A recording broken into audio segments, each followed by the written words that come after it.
Imaginez un lieu où le temps semble suspendu, où chaque pierre a une histoire à raconter. Le donjon et manoir de la Salle, caché au cœur du Périgord noir, se dresse avec majesté, témoin silencieux des siècles qui l'ont façonné. Lorsque l'on franchit ses portes, une étrange sensation s'empare de nous, comme si le passé tentait de se frayer un chemin à travers les ombres du présent. Ce n'est pas qu'un simple bâtiment historique. Ce lieu est chargé de mystères, de récits oubliés, de légendes qui se transmettent à voix basse dans les ruelles de Saint-Léon-sur-Vézère. Il est dit qu'un chevalier autrefois maître des lieux y aurait laissé son empreinte bien au-delà de sa propre existence.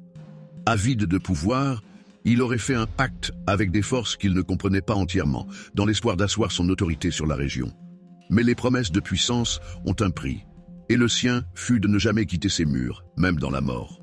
Depuis, certains visiteurs affirment avoir un aperçu d'une silhouette sombre, errante dans les couloirs du donjon.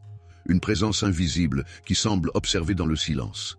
Des ombres fugaces, des bruits de pas résonnant sur les vieilles pierres alors qu'il n'y a pourtant personne. Ceux qui ont osé pénétrer le donjon au crépuscule racontent parfois avoir senti un souffle glacé effleurer leur nuque, un frisson inexplicable parcourir leur échine. Mais l'histoire du manoir ne se limite pas aux âmes errantes. Depuis des siècles, une rumeur persiste, celle d'un trésor caché quelque part dans ses fondations. Certains parlent d'un coffre rempli d'or, dissimulé par un seigneur lors d'une époque troublée, peut-être pendant la guerre de 100 ans. D'autres évoquent des objets précieux, des artefacts d'un autre temps, conservés dans l'attente d'être redécouverts.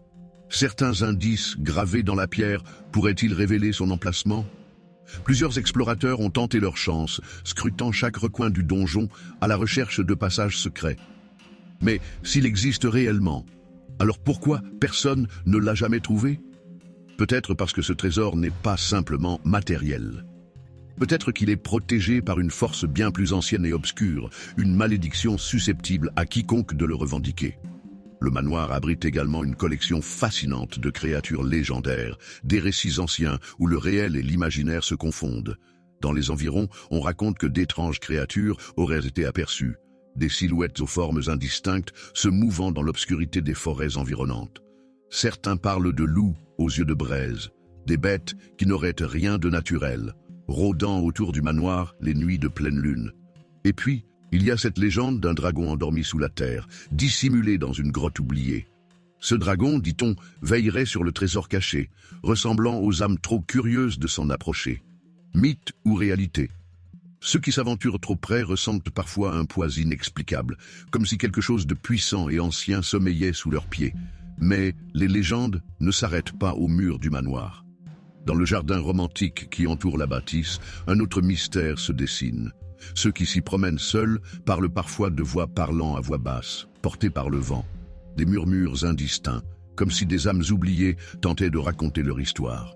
Certains visiteurs racontent avoir ressenti une présence, une sensation étrange d'être observés sans jamais apercevoir quoi que ce soit. Peut-être que les âmes des anciens propriétaires ne sont jamais vraiment parties.